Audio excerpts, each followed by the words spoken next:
இந்த வீடியோவில் ஒரு நார்மல் கீசர் கனெக்ஷன் எப்படின்னு பார்க்கலாம். நான் முதல்ல அதுக்கு ஒரு 16 ohm டாப் எடுத்திருக்கேன், 3 pin டாப் எடுத்திருக்கேன். அதுக்கப்புறமா ஒரு ரீஸ்டார்ட் தெர்மாஸ்டாட்டர் ஒன்று எடுத்திருக்கேன். அதுக்கப்புறம் ஒரு தெர்மாஸ்டாட், நார்மல் தெர்மாஸ்டாட் ஒன்று எடுத்திருக்கேன். அதுக்கப்புறம் ஒரு கீசரோட காயில் ஒன்று எடுத்திருக்கேன். அதுக்கப்புறம் ஒரு ரெட் இண்டிகேட்டரும் ஒரு க்ரீன் இண்டிகேட்டரும் எடுத்திருக்கேன். அதுக்கப்புறம் ஒரு 3 கோர் ஒயர் எடுத்திருக்கேன். நான் ஏற்கனவே நம்ம சேனலில் அப்லோட் பண்ணியிருக்கேன் அந்த வீடியோ. இதுக்கும் என்ன வித்தியாசம்னா, அதில் நீங்கள் கீசரை ஆன் பண்ண உடனே க்ரீனும் எரியும், ரெட்டும் எரியும். ஃபுல் ஹீட் ஆன உடனே க்ரீன் மட்டும் ஆஃப் ஆகிடும், ரெட்டு எரிஞ்சிட்டே இருக்கும். அந்த மாதிரி அதோட கனெக்ஷன். இதோட கனெக்ஷன் என்னென்னு பார்த்தீங்கன்னா, இதில் நீங்கள் ஹீட்டர் ஆன் பண்ண உடனே ரெட்டு மட்டும்தான் எரியும், ஆனால் க்ரீன் ஆஃப்லேயே இருக்கும். தண்ணி ஃபுல்லு, அதாவது 65 டிகிரி தண்ணி ஃபுல்லு சூடு ஆனதுக்கப்புறம் இது கட் ஆஃப் ஆன உடனே க்ரீன் எரியும். ஃபுல் சூடானால் மட்டும் க்ரீன் எரியும். அந்த மாதிரி தான் அதோட கனெக்ஷன் தான் இதில். இதுக்கும் சேம் ஒயரிங் தான், ஆனால் இண்டிகேட்டர் கனெக்ஷன் மட்டும் மாறும். அது மட்டும் இல்லாத அந்த வீடியோவில் என்ன ஆச்சுன்னா, வாய்ஸ் ரொம்பவும் கம்மியாக இருந்துச்சுன்னு நிறைய பேர் கமெண்ட் பண்ணியிருந்தாங்க. ஆனால் அது மறுபடியும் அப்லோட் பண்ண வீடியோவில் நம்ம எடிட் பண்ணவும் முடியாது யூடியூப்பில். இதுவரையும் அந்த மாதிரி ஆப்ஷன் இல்லை. முன்னாடி அப்படி கொடுப்பாங்களா என்னான்றது தெரியாது. ஓகே, இப்போ பார்த்தீங்கன்னா நான் 3 கோர் ஒயர் எடுத்திருக்கேன். இங்கே பாருங்கள், LNE. அதாவது இப்படி பார்க்கும்போது நம்மளுக்கு லெஃப்ட் சைடு எல்லும் ரைட் சைடு எண்ணும் வருது. அதே ப்ளக்கை திருப்பினீங்கன்னா உல்ட்டாவாக மாறும். ரைட் சைடு எல்லும் லெஃப்ட் சைடு எண்ணும் வரும். நீங்கள் அதுக்கு தான் கனெக்ஷன் பண்ணும்போது என்ன பண்ணணுன்னா, இது 3 pin டாப்பில் போட்டிருப்பாங்க கண்டிப்பாக. LNEன்றது கண்டிப்பாக போட்டிருப்பாங்க. நீங்கள் அதை வச்சு தான் பண்ணோம். எல்லில் ரெட்டையும், எண்ணில் பிளாக்கையும், இன்றில் இதில் எப்போவுமே எர்த்திங் தான். இதில் நீங்கள் மாற்றி கொடுத்தாலும் எதுவும் ஆகாது, ஆனால் எப்படி கொடுத்தா தான் கரெக்டாக ஒர்க் ஆகுன்றதுக்காக அப்படி கொடுக்குறாங்க. இப்போ பார்த்தீங்கன்னா நான் ஃபஸ்ட்டு 3 pin டாப் எடுத்துருக்கு இல்லையா. இப்போ பாருங்கள், அது பேக் சைடு இப்படி தான் இருக்கும். பேக் சைட்லேருந்தே சொல்கிறேன், அப்போ தான் கரெக்டாகவே புரியும். ஃபஸ்ட்டு நம்ம ப்ளக்கு கிட்ட கனெக்ட் பண்ணிடலாம். ஃபஸ்ட்டு நான் க்ரீன் கனெக்ட் பண்ணிவிட்டேன், அதுக்கப்புறம் ரெட்டு கனெக்ட் பண்ணிவிட்டேன், அதுக்கப்புறம் பிளாக் கனெக்ட் பண்ணிவிட்டேன். இப்போ பார்த்தீங்கன்னா இங்கே நீங்கள் அந்த 3 கோர் ஒயர், அதாவது இதை ஸ்கின் பண்ண உடனே இந்த மாதிரி 3 ஒயர் கிடைக்கும். இங்கே நான் வீடியோவுக்காக தான் உங்களுக்கு இவ்வளோ லென்த்தாக போட்டிருக்கேன். ஆனால் நீங்கள் இவ்வளோ லென்த்தாக ஸ்கின் பண்ண வேண்டாம். அதாவது இந்த இடத்துல ஸ்கின் பண்ணுங்கள். இவ்வளோ சும்மா கொஞ்சம் லைட்டாக ஸ்கின் பண்ணிவிட்டு இங்கேருந்தே கொடுத்தீங்கன்னா என்ன ஆகும்னா, நீங்கள் ப்ளக்கை ஃபிட் பண்ணதுக்கப்புறம் அந்த 3 ஒயர் வெளியில் தெரியாது, இந்த பிளாக் ஒயர் மட்டும்தான் வெளியில் தெரியும். அதனால் நீங்கள் சின்னதாகவே ஸ்கின் பண்ணி இங்கே போடுங்க. நான் வீடியோவுக்காக தான் இந்த மாதிரி லென்த்தாக கொடுத்துருக்கேன். ஓகே, இப்போது ப்ளக்கு இடத்துல மொத்த வேலையும் முடிஞ்சுது. ப்ளக்கு அது இந்த மாதிரி கனெக்ட் பண்ணிவிட்டு ப்ளக்கை ஃபிட் பண்ணிடலாம். இப்போ பார்த்தீங்கன்னா இங்கேருந்து 3 ஒயர் கனெக்ட் பண்ணுறேன். ஃபஸ்ட்டு நான் எர்த்திங் கொடுக்குறேன். எர்த்திங் தான் ரொம்ப முக்கியமான விஷயம் கீசரில். வித்தவுட் எர்த்திங்கில் நீங்கள் ஃபிட் பண்ணவே போகாதீங்க. அப்படி ஒரு வேலையே வேண்டாம். ஏன்னா எர்த்திங் தான் சொல்லப்போனால் உயிரே காப்பாற்றும். எர்த்திங் கண்டிப்பாக வேணும். அதனால் கண்டிப்பாக நீங்கள் எர்த்திங் கொடுத்தே ஆகணும்.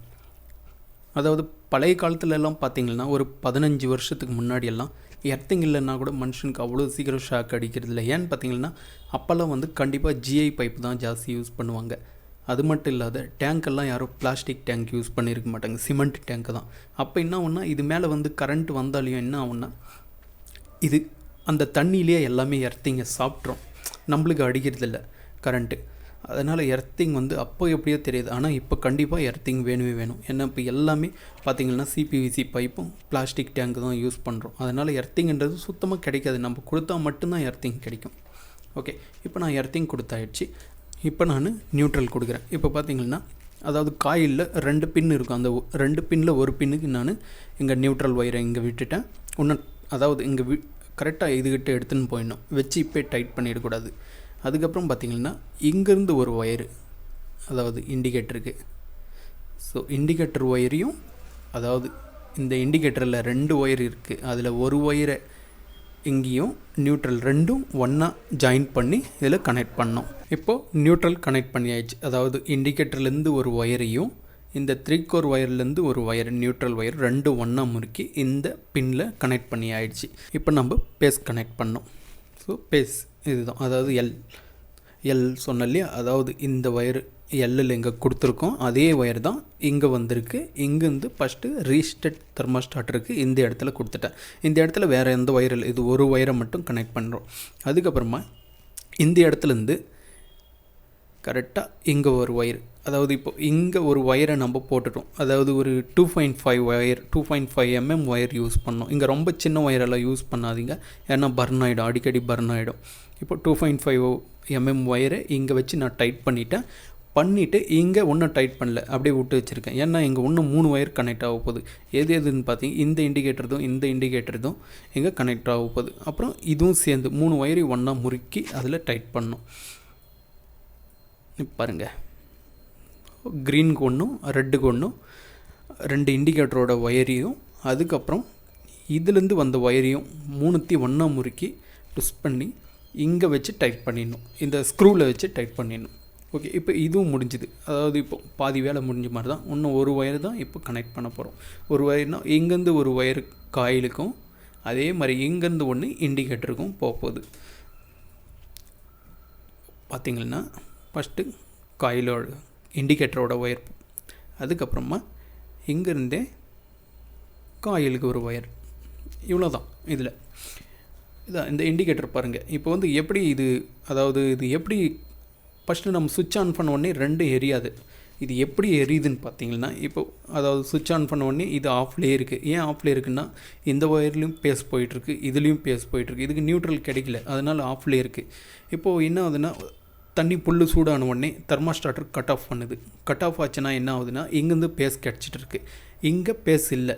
அதுக்கு பதிலாக என்ன ஆகுன்னா, இந்த நியூட்ரல் அப்படியே இப்படி போய் இதில் ரிட்டர்ன் ஆகி இங்கே வந்து இந்த நியூட்ரல் இங்கே வருது. அதனால தான் இது கட் ஆஃப் ஆனதுக்கப்புறம் இந்த இண்டிகேட்டர் எரியும். நான் ஏற்கனவே போட்ட வீடியோவில் வந்து, அதாவது இண்டிகேட்டர் 2மே எரியும், ஆனால் தண்ணி சூடானதுக்கப்புறம் இது ஒன்று ஆஃப் ஆகிடும், இது எரிஞ்சிட்டே இருக்கும். அந்த மாதிரி தான். ஸோ அதுலேயே இது ஒரு வேறு மெத்தட். 2 டைப்பும் வருது கீசர். உங்களுக்கு எப்படி வேணுமோ அந்த மாதிரி நீங்கள் பண்ணிக்கலாம். அந்த வீடியோவும் இதில் லிங்க் பண்ணுறேன், நீங்கள் தேவைன்னா பாருங்கள். அப்போ உங்களுக்கு இன்னும் ஈஸியாகவே புரியும். ஓகே, இப்போ இந்த ஹீட்ரு ஒர்க் ஆகலைன்னா என்ன பண்ணணும், எங்கேருந்து ஃபஸ்ட்டு செக் பண்ணணும்னு நான் சொல்கிறேன். அதாவது ஒரு ஈஸியான மெத்தடு. ஏன்னா ஹீட்டரில் அதிகமான பிரச்சனை ஆகுது. ஃபஸ்ட்டு நம்ம ஓப்பன் பண்ண வேண்டிய 3 பின் டாப் எங்கே பர்ன் ஆகிருக்கா பாருங்கள். ஓகே, இங்கேயும் பர்ன் ஆகணுன்னா அதுக்கப்புறம் கீசரை ஓப்பன் பண்ணி, கீசர்னால் மொத்தமாக கழட்டி கீழே எடுக்க தேவையில்ல. கீசரில் அதாவது கீழே அந்த பிளேட் இருக்கும், அதை ஓப்பன் பண்ணிங்கன்னா அது உள்ள இந்த மாதிரி எல்லாமே இருக்கும். அதை நீங்கள் பார்த்தீங்கன்னாவே தெரியும். இதில் அதிகமாக பிரச்சனை ஆகுது 2வது பார்த்தீங்கன்னா, இங்கே எதுவுமே இல்லை. இந்த ட்ரிப்பர் ரீஸ்டட் தெர்மோஸ்டாட் இருந்து ட்ரிப் ஆகிடும். எதுக்காக ட்ரிப் ஆகுதுன்னா, பவர் ஃப்ளக்சுவேஷன்லேயும் ஆகும், அதே மாதிரி இது வீக் ஆனாலையும் ஆகும். இப்போ ஒருவேளை இது நீங்கள் ட்ரிப் பண்ணுறீங்க, மறுபடியும் இது அதே மாதிரி ஆகுது, மறுபடியும் ட்ரிப் பண்ணுறீங்க, அதே மாதிரி ஆகுதுன்னா என்ன பண்ணுங்கள், இந்த ரீஸ்டட் தெர்மோஸ்டாட்டரை மாற்றிடுங்க. ஏன்னா இப்போ நீங்கள் ஆன் பண்ணி ஒரு வாரத்திலே மறுபடியும் ஒரு 3 முறை ட்ரிப் ஆகிடுச்சுன்னா இதை மாற்றிடுங்க மொத்தமாகவே. ஏன்னா இதில் தான் பிரச்சனை, இது வீக் ஆனாலையும் ட்ரிப் ஆகும். சரி, இது புதுசு மாற்றியும் அதே மாதிரி ட்ரிப் ஆகுதுன்னு நினச்சிங்கன்னா இது போயிட்டுருக்கோம். இது என்னன்னா, கட் ஆஃப் ஆகாதனால இது ஒரு, இப்போ இதில் பார்த்தீங்கன்னா ஒரு 75 டிகிரி தான், ஆனால் இதில் 110 டிகிரிக்கு அப்புறம் இது கட் பண்ணணும். அதுதான் இதோட வேலை, சேஃப்டிக்காக தான் இதை வைக்கிறாங்க. ஸோ இது போனாலையும் இது மறுபடியும் ட்ரிப் ஆகும். அதனால் இது புது ஸ்போர்ட்டு உங்களுக்கு ட்ரிப் ஆகுதுன்னா இதையும் மாற்றிடுங்க. ஓகே, இப்போ நான் சொன்னேன், ஃபஸ்ட்டு கீசர் நீங்கள் ஓப்பன் பண்ணுறீங்க, இது ஜாஸ்தி ட்ரிப் ஆகிருக்கும், அதுதான் அதை ஆன் பண்ணுங்கள், கீசர் ஒர்க் ஆகும். அப்படியும் ஆகலைன்னா நீங்கள் 2வது பார்க்க வேண்டிய விஷயம், இந்த இடத்துல ஏதாவது ஒயர் பர்ன் ஆகிருக்கான்னு. ஏன்னா அதிகமாக ஆகிறது இந்த இடத்துல ஒயர் பர்ன் ஆகும். இதுக்கப்புறம் ஒரு வேளை இதுவும் ட்ரிப்பாக நல்லா இருக்குது அப்படின்னீங்கன்னா இந்த இடத்துல அதிகமாக ஒயர் பர்ன் ஆகும். அப்படி பர்ன் ஆகிருந்தால் அதை கட் பண்ணி மறுபடியும் அதே மாதிரி கனெக்ட் பண்ணிடுங்க. இந்த வீடியோவில் கொடுத்த மாதிரி கனெக்ஷன் மாற்றிடாதீங்க. இதுலேயும் கொடுக்கலாம், அது ஒன்றும் தப்பு இல்லை. இதை இந்த இடத்துல கனெக்ட் பண்ணி விட்டுருங்க, ஒர்க் ஆகும் கண்டிப்பாக. அப்படியும் இதில் எதுவுமே பிரச்சனை இல்லை, ஆனால் ஒர்க் ஆகலைன்னா நீங்கள் கண்டிப்பாக தெர்மோஸ்டாட்டையும் இது காயிலையும் செக் பண்ணி தான் ஆகணும். ஏன்னா அதுக்கு மல்டிமீட்டர் வேணும். அதாவது மல்டிமீட்டரில் கண்டினியூட்டி வச்சிங்கன்னா பஸர், அதாவது சவுண்டு வரும் இல்லையா, அந்த இதில் வச்சுட்டு இங்கேயும் வச்சிங்கன்னா கண்டினியூட்டி வரணும். அப்போ இது நல்லா இருக்குது. அதே மாதிரி இங்கே ஒரு பின்னு வச்சிங்கன்னா கண்டினியூட்டி வரணும். அப்போது இது நல்லா இருக்குன்னு. அதுக்கப்புறம் காயில் எப்படி செக் பண்ணணுன்னு பார்த்தீங்கன்னா, இங்கே ஒன்று வைக்கும்போது கண்டினியூட்டி வரணும். அப்போது நல்லா இருக்குன்னு அர்த்தம் கிடையாது. ஏன்னா அதுக்கப்புறம் வேறு டெஸ்டிங் இருக்குது. என்னென்னா, இப்போ இதில் கண்டினியூட்டி வருது, ஓகே. அதுக்கப்புறம் இதில் ஒரு மல்டிமீட்டரோட ஒரு ஒயரையும் இந்த காயில் மேலே இப்போ எர்த்திங் கனெக்ட் பண்ணிக்கிறீங்களோ இங்கேயோ இல்லை கீசர் மேலேயோ மீட்டரை வைக்கணும். அதாவது கண்டினியூட்டி டெஸ்டிங்கில் இங்கே மல்டிமீட்டரோடது இங்கே ஒரு ஒயர் வைக்கிறீங்க, இங்கே ஒரு ஒயர் வைக்கிறீங்க. அப்போ கண்டினியூட்டி வரக்கூடாது. அப்படி வந்துச்சுன்னா காயில் 100% காயில் போயிருக்குன்னு அர்த்தம். அதனால் காயிலை ஓப்பன் பண்ணி வேறு மாற்றி தான் ஆகணும். ஏன்னா காயில் போனால் மட்டும்தான் மேலே கிரவுண்டிங் காட்டும். அதே மாதிரி இது ரெண்டுத்துலேயும் வச்சு உங்களுக்கு கண்டினியூட்டியை காட்டலைனாலையும் காயில் போயிருக்குன்னு அர்த்தம்.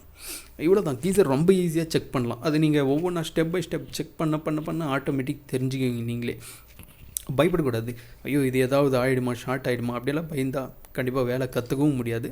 நீங்கள் இந்த மாதிரி ஒவ்வொன்றா ட்ரை பண்ணிகிட்டே இருங்க. கண்டிப்பாக ஒரு நாளைக்கு உங்களுக்கு ரொம்ப ஈஸியாக, அதுக்கப்புறம் வீடியோ பார்க்கணுன்னு அவசியமே இல்லை, ஈஸியாக நீங்களே பண்ணிக்கலாம். Okay friends, thank you. நம்ம அடுத்த வீடியோவில் பார்க்கலாம்.